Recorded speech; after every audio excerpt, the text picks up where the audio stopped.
Ay, mama si pangalan? I'm Rodlin niya. Taga-asa man ka.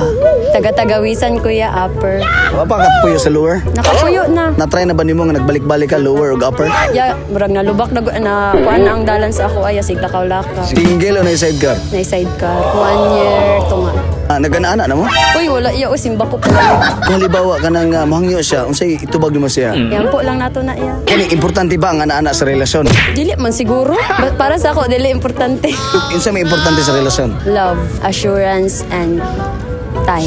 Ang sa mo pagkaon sa ice drop? Siyempre, i-open sa ang ice drop, laan og supsupon. Supon. Tapos ang nakalas, nakatila o niya gisupsup ni mo? Naging tuig. Hindi mo ko hilig tigkaon anak good. Unsay flavor? Coca-Cola. Ang gamay to ya, oy. Gamay. Asa? Gagamay pa ni? Gamay pa ani. Nani? Oh, nagulitan gini mo? Ang ice drop. Dako siya ulo o gamay? Gamay jud siya ya. Sige ka nani mo katong dako ulo o gamay ulo? Wala jud sa duha. Karon sa ka willing mo tilaw pag-usab sa ice drop? Depende sa sabot. Pero kung papiliyon ka katong dako ulo o gamay ulo? Sa gamay lang sa hi te, hi ya. Sorry na ako din sa Baywalk. Mama na magudig practice. Shout out kay Johanny og kay Koan. Dinis.